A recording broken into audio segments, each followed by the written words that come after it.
Les prochains jours s'annoncent critiques pour les marchés du pétrole en raison de la situation géopolitique au Moyen-Orient, selon plusieurs spécialistes.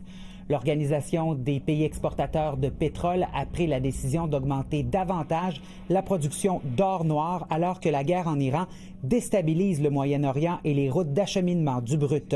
C'est la décision qui a été rendue par l'Arabie saoudite, la Russie et 6 autres membres lors d'une rencontre aujourd'hui. Il s'agit d'un volume supérieur aux anticipations. L'augmentation de production sera en vigueur à la fin avril. On sait que le risque principal pour le marché du pétrole, c'est le blocage du détroit d'Ormuz, près de l'Iran. Selon des médias locaux, le détroit est fermé. Les autorités iraniennes arguent qu'il n'est pas sûr en raison des attaques américaines et israéliennes survenues samedi. C'est la principale voie de navigation qui connecte les pays riches du Moyen-Orient au reste du monde. C'est un point de passage critique. 20 millions de barils de pétrole par jour passent par là.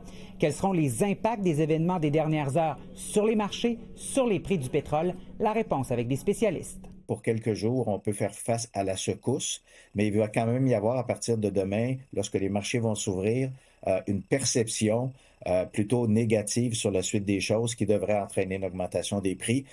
De quelle ampleur? Ben, on le verra. Là. La décision de l'OPEP+ va justement venir atténuer un peu l'impact, là, parce que, bon, il y a plusieurs facteurs qui entrent en ligne de compte, mais le prix de l'énergie est assez critique là, dans l'évolution des marchés. Donc, en sachant qu'une surproduction a été décrétée par l'OPEP, qu'il va y avoir donc des nouveaux barils qui vont être mis en circulation, on peut espérer que le prix diminue puis que ça donne un peu d'air là, à l'économie mondiale. Les spécialistes sont d'avis qu'il ne devrait pas y avoir de problème d'approvisionnement ici chez nous pour le pétrole. Il faudra toutefois surveiller les prix au cours des prochains jours.